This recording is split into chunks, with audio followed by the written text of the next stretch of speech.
Loan interest. మనం బయట వడ్డీకి అప్పు చేస్తే రూపాయి వడ్డీ, రూపాయిన్నర వడ్డీ, ₹2 వడ్డీ ఆ విధంగా చెప్తూ ఉంటారు. అదేవిధంగా బ్యాంక్ వెళ్ళి లోన్ తీసుకుంటే 6% పెర్ యానం, 12% పెర్ యానం, లేకపోతే 20%, 24% ఆ విధంగా చెప్తూ ఉంటారు. ఈ రెండిటికి తేడా ఏమిటి? అసలు రూపాయి వడ్డీ అంటే ఎంత పర్సంటేజ్, ₹2 వడ్డీ అంటే ఎంత పర్సంటేజ్, రూపాయిన్నర వడ్డీ అంటే ఎంత పర్సంటేజ్. అదేవిధంగా ఫర్ ఎగ్జాంపుల్ 6% అంటే ఎన్ని పైసల వడ్డీ, 12% అంటే ఎన్ని రూపాయల వడ్డీ, 20% అంటే ఎన్ని రూపాయల వడ్డీ, అదంతా ఈ వీడియోలో నేనైతే మీకు ప్రాక్టికల్గా చూపిస్తా. అదేవిధంగా వడ్డీ లెక్కలు ఏ విధంగా కడతారు నేను కట్టి చూపిస్తా. అదేవిధంగా వడ్డీలో 2 టైప్స్, ఒకటి సింపుల్ ఇంట్రెస్ట్, ఇంకొకటి కాంపౌండ్ ఇంట్రెస్ట్. అది కూడా తేడా మీకు చూపిస్తా ఈ వీడియోలో. ఒక మ్యాథ్స్ టీచర్ లాగా పిన్ టు పిన్ మీకైతే నేర్పిస్తా. సో ఈ వీడియోని చివరి వరకు చూడండి. అంతేకాకుండా ఇంతవరకు ఈ ఛానల్ని సబ్స్క్రైబ్ చేసుకోకపోతే ఇప్పుడే సబ్స్క్రైబ్ చేసుకోండి. నేను మీ Kaushik Maridi. For example bank వెళ్ళి హోమ్ లోన్కి అప్లై చేశారు. వడ్డీ ఎగ్జాంపుల్గా 6%. 6% అంటే ఎన్ని పైసల వడ్డీ? సింపుల్, 6 డివైడెడ్ బై 12 మంత్స్ కొడితే 0.5 అంటే 50 పైసల వడ్డీ. సింపుల్గా వాళ్ళు ఎంతైతే వడ్డీ చెప్తారో percentage divided by 12. For example 12%, 12 divided by 12 ₹1 వడ్డీ. అర్థమైందా? అదేవిధంగా 8%, 8 డివైడెడ్ బై 12 0.66 66 పైసల వడ్డీ. అదేవిధంగా 18%, 18 డివైడెడ్ బై 12 1.5 ₹1.5 వడ్డీ. ఈ విధంగా సింపుల్గా మనమైతే లెక్కించవచ్చు. సరే బాగానే చెప్పారు. నేను బయట వడ్డీకి లోన్ తీసుకున్నా, వాళ్ళు 60 పైసల వడ్డీ చెప్పారు. 60 పైసలు అంటే ఎంత పర్సంటేజ్? సింపుల్, ఇది కూడా సేమ్ అనమాట.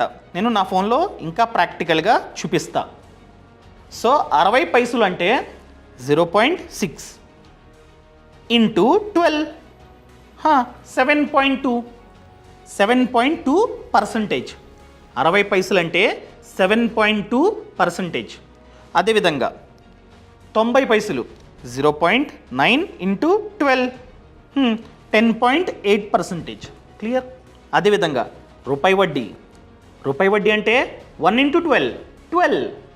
సో రూపాయి వడ్డీ అంటే 12%. 12% అంటే రూపాయి వడ్డీ. క్లియర్? సో ఈ విధంగా మనమైతే సింపుల్గా లెక్కించవచ్చు. ఇప్పుడు వడ్డీ లెక్కలు ఎలా కడతారో నేను ప్రాక్టికల్గా మీకైతే చూపిస్తా. సో వీడియో నచ్చినట్లయితే లైక్ చేయండి, షేర్ చేయండి. అండ్ ఇంతవరకు ఛానల్ని సబ్స్క్రైబ్ చేసుకోకపోతే ఇప్పుడే సబ్స్క్రైబ్ చేసుకోండి. ఇంకా వడ్డీ లెక్కలు ఎగ్జాంపుల్గా 1,00,000 లోను 1,00,000 తీసుకున్నారు. ఎక్కడ? బ్యాంకులో. ఫస్ట్ మనం బ్యాంకు వడ్డీ ఏ విధంగా లెక్కిస్తారో మాట్లాడుకుందాం. బ్యాంకులో 1,00,000, టెన్యూర్ 1 ఇయర్. ఓకేనా? 1 ఇయర్. అదేవిధంగా వడ్డీ 12%, అనగా రూపాయి వడ్డీ. ఏ విధంగా లెక్కిస్తారు? సింపుల్. ఇలాంటివి మనం సింపుల్గా లెక్కించవచ్చు అన్నమాట. ఎలా? 1,00,000. ఓకేనా? 1,00,000లో 12% 1 ఇయరే ఇంటూ 12% ఎంత? 12,000. సో మనకయ్యే వడ్డీ 12,000. ఈఎంఐ లెక్కలు వేరు. నేను ఈఎంఐ కాకుండా జస్ట్ మీకు అర్థం కావడానికి చెప్తున్నా. ఈ విధంగా మనమైతే డైరెక్ట్గా లెక్కేసేసుకోవచ్చు. సో 12% అంటే 12,000 వడ్డీ. సో మనం టోటల్గా బ్యాంకుకి 1,12,000 వెనక్కి కడతాం. ఇది బ్యాంకు లెక్కలు. ఇప్పుడు సేమ్ లెక్క బయట వడ్డీకి లోన్ తీసుకున్నాం. ఎంత? 1,00,000. సేమ్ ఏ విధంగా వాళ్ళు లెక్కేస్తారు? సో చిన్న ఫార్ములా ఉంది, PTR/100. P అంటే ప్రిన్సిపల్, అంటే ఎంతైతే అప్పు తీసుకున్నామో అది పి.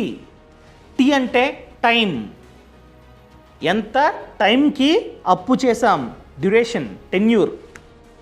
ఆర్ అంటే రేట్, వడ్డీ రేటు. ఓకేనా, వడ్డీ రేటు. సో ఏ విధంగా లెక్కిస్తారు? సేమ్ ఎగ్జాంపుల్, పి ప్రిన్సిపల్ 1,00,000, ఓకేనా, ఇంటూ టైం 1 ఇయర్.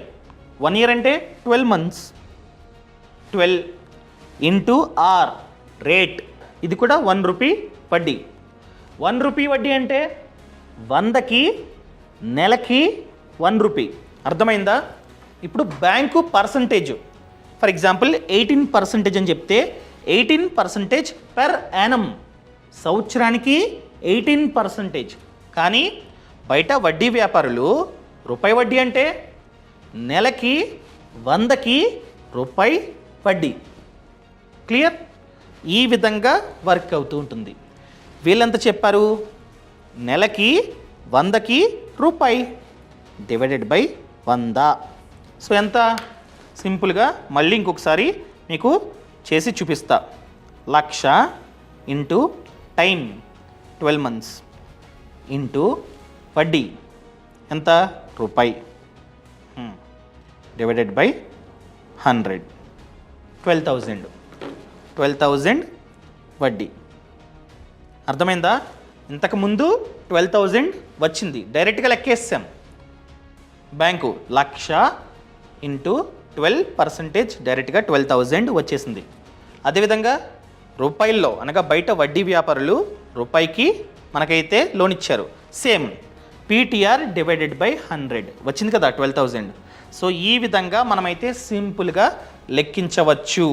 సో అసలు 1,00,000, వడ్డీ 12,000, టోటల్గా వెనక్కి కట్టాల్సింది 1,12,000.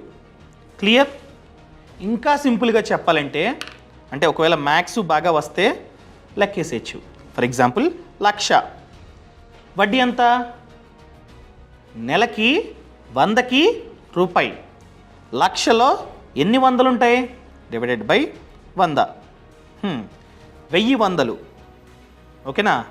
సో ఒక్కో 100కి రూపాయి, 1000 ఇంటూ 12 months 12,000. ఈ విధంగా కూడా మనమైతే లెక్కించవచ్చు. ఏం చేశానంటే సింపుల్గా అర్థం చేసుకోండి. ఎన్ని వందలు ఉంటాయో 1,00,000లో అన్ని వందలు ఇంటూ రూపాయి. అదేవిధంగా ఎన్ని మంత్స్? 12 months ఇంటూ 12 కొడితే వచ్చింది. ఈ విధంగా మనం కూడా లెక్కేసుకోవచ్చు. ఇప్పుడు main topic simple interest, compound interest. Simple interest అంటే వడ్డీ మీద వడ్డీ పడదు. ముఖ్యంగా చుట్టాలు, బాగా ఫ్రెండ్స్ అలాంటి వాళ్ళు సింపుల్ ఇంట్రెస్ట్ లెక్కిస్తూ ఉంటారు. కాంపౌండ్ ఇంట్రెస్ట్ అంటే వడ్డీ మీద వడ్డీ. అర్థమైందా? ఈ ఇయర్ ఎంతైతే వడ్డీ వచ్చిందో దాని మీద మళ్ళీ వడ్డీ లెక్కించి వేస్తూ ఉంటారన్నమాట. ఫస్ట్ ఆఫ్ ఆల్ మనమైతే సింపుల్ ఇంట్రెస్ట్ చూద్దాం. ఫర్ ఎగ్జాంపుల్, మీరు మీ చుట్టాల వద్ద ఎప్పుడు 16th September 2020లో అప్పు చేశారు. ఎంత? 1,00,000. ఓకేనా? వడ్డీ ఎంత? 2 rupees. 2 rupees అంటే ఎంత పర్సంటేజ్? 24%. ఓకేనా? సో ఎప్పుడు కడుతూ ఉన్నారు వెనక్కి? 16th December 2022 కడుతూ ఉన్నారు. లెక్కేద్దాం. లెక్కేయాలంటే ఫస్ట్ ఎన్ని మంత్స్, ఎన్ని నెలలు తీసుకున్నారో లెక్కేయాలి. సో ఇప్పుడు హైయెస్ట్ ముందు రాసుకోండి. 2022 డిసెంబర్ అంటే 12th month. అదేవిధంగా 16 రివర్స్లో రాసుకోండి.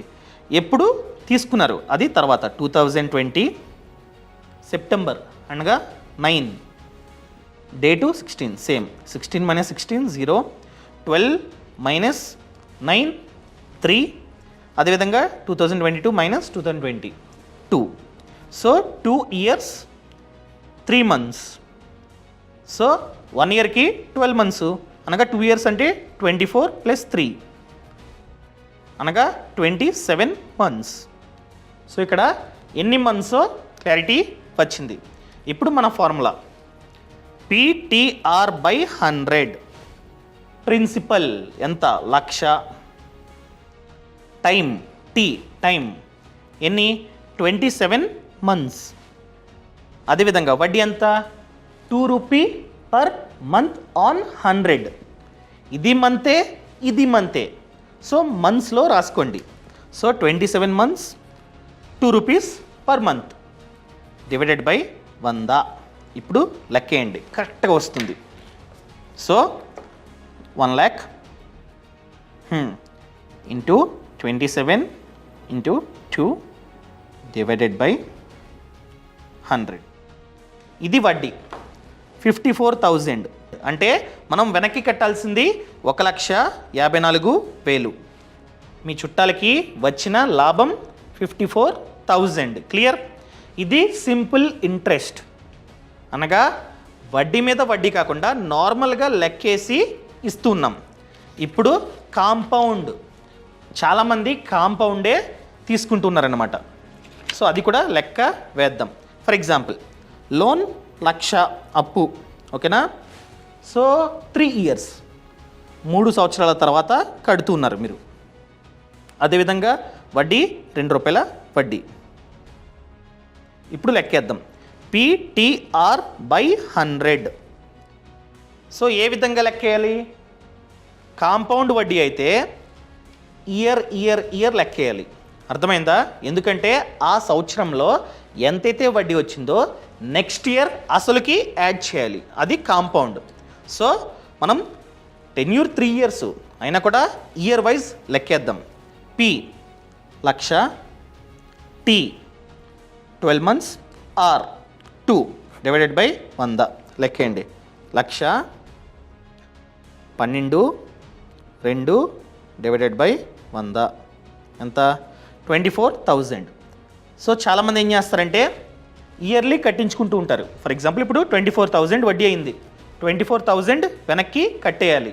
ఇది కాంపౌండ్ వడ్డీ కాబట్టి ప్రిన్సిపల్లో ఇది యాడ్ అవుతుంది నెక్స్ట్ ఇయర్కి. అర్థమైందా? సో నెక్స్ట్ ఇయర్ మళ్ళీ PTR బై 100, ఓకేనా? P ప్రిన్సిపల్ ఎంత? ఈ 24,000 యాడ్ అయింది కాబట్టి 1,24,000 ఇంటూ సేమ్ 12 ఇయర్లీ లెక్కిస్తున్నాం ఇంటూ 2 రూపీస్ వడ్డీ డివైడెడ్ బై 100 లెక్కి.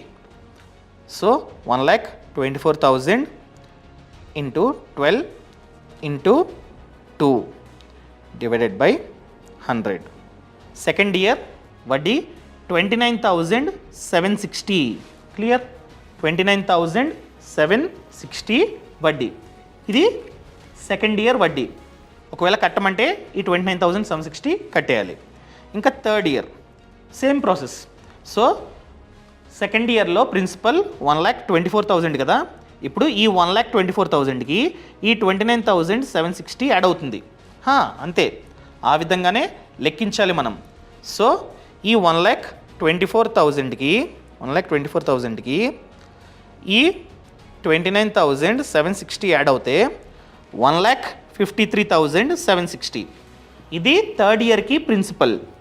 సో 760 కదా, into 12 into 2 by 100 same into 12 into 2 divided by 100 ఎంత?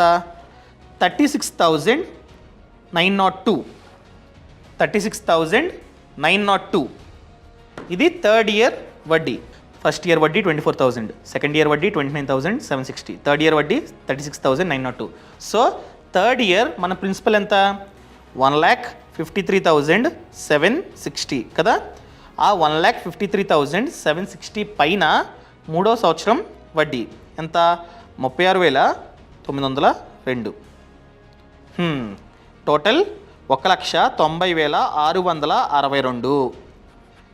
ఇంత వెనక్కి కట్టాలి. అర్థమైందా? 3 సంవత్సరాల్లో 1,90,662 రూపాయలు వడ్డీ వచ్చింది మీ చుట్టాలకి.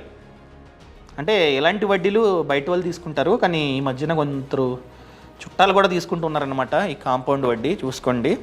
సో ఈ విధంగా లెక్కలు ఉంటాయి. అర్థమైందా? కొంచెం మ్యాథ్స్ కాబట్టి నేను మ్యాథ్స్లో చాలా వీకు అయినా కూడా నేను మీకోసం అర్థం చేసుకొని చెప్పా, అందుకనే నేను ఫోన్ వాడా అనమాట లెక్కలకి. సో నచ్చితే ఖచ్చితంగా స్టేటస్ పెట్టుకోండి ఈ వీడియో, ఎందుకంటే చాలామందికి ఈ సమాచారం తెలియదు. సో వీడియో నచ్చినట్లయితే లైక్ చేయండి, షేర్ చేయండి. అండ్ ఇంతవరకు చూస్తే వీడియోని కామెంట్లో చెప్పండి, చూశాను ఇంతవరకు, బాగుంటే బాగుంది, లేకపోతే బాగాలేదు. సో ఇలాంటి మంచి సమాచారం మీకు కావాలంటే ఫ్రీడమ్ యాప్ ఉందండి. ఫ్రీడమ్ యాప్లో 1000 కన్నా ఎక్కువే కోర్సెస్ ఉన్నాయి. ఇలాంటి సమాచారం మొత్తం ఫ్రీడమ్ యాప్లో ఉంటుంది. యూట్యూబ్లో మహా అయితే ఎంతసేపు ఒక 20 మినిట్స్ వీడియో చేస్తాం, కానీ ఫ్రీడమ్ యాప్లో అలా కాదనమాట. కంప్లీట్గా కోర్సు ఉంటుంది, ఎంతసేపు అయినా అన్లిమిటెడ్. సో అది కూడా కోర్సులు 1000 2000 కాదు, జస్ట్ 399 399 రూపాయల నుంచి ప్రారంభం. సో ఇప్పుడే ఫ్రీడమ్ యాప్ని డౌన్లోడ్ చేసుకోండి. ఫ్రీడమ్ యాప్లో బిజినెస్, ఫార్మింగ్, ఫినాన్స్ పైన కోర్సెస్ ఉంటాయి. ఫర్ ఎగ్జాంపుల్ బిజినెస్, ఎవరైతే ఆ బిజినెస్లో సక్సెస్ అయ్యారో అక్కడికి వెళ్ళి షూట్ చేస్తాం. వాళ్ళు ఆ బిజినెస్లో ఎలా సక్సెస్ అయ్యారో మనతో పాటు మనకు చెప్తారన్నమాట. ఆ 2 days 3 days కంప్లీట్గా షూట్ చేస్తాం. అదేవిధంగా ఫార్మింగ్ కూడా అంతే. ఎవరైతే ఆ ఫార్మింగ్లో సక్సెస్ అయ్యి మంచిగా లాభాలు సంపాదిస్తున్నారో వాళ్ళ సీక్రెట్స్ మీతో షేర్ చేసుకుంటారు. అదేవిధంగా car loan course, home loan course, కంప్లీట్గా A to Z నాలెడ్జ్ మీకైతే వస్తుంది. సో ఇప్పుడే ఫ్రీడమ్ యాప్ని డౌన్లోడ్ చేసుకోండి. ఫ్రీయే కదా డౌన్లోడ్ చేసుకోండి. వీడియోస్ చూడండి, నచ్చితే సబ్స్క్రిప్షన్ తీసుకోండి. అక్కడే మీరు డైరెక్ట్గా సబ్స్క్రిప్షన్ తీసుకోవచ్చు అనమాట. అది కూడా స్టార్టింగ్ ఫ్రమ్ 399. అదేవిధంగా కాల్ సపోర్ట్ కూడా ఉంటుంది. ఫర్ ఎగ్జాంపుల్ ఒక బిజినెస్ని స్టార్ట్ చేశారు, డౌట్ ఉంది, అడగొచ్చు. ఫ్రీడమ్ యాప్లోనే కాల్ని షెడ్యూల్ చేసుకుంటే మాకు సెపరేట్గా టీం ఉంది, ఆ టీం మీతో మాట్లాడతారనమాట. సో ఇప్పుడే ఫ్రీడమ్ యాప్ని కింద డిస్క్రిప్షన్లో లింక్ ఉంది, డౌన్లోడ్ చేసుకోండి. Thank you so much, thanks for watching. జై హింద్.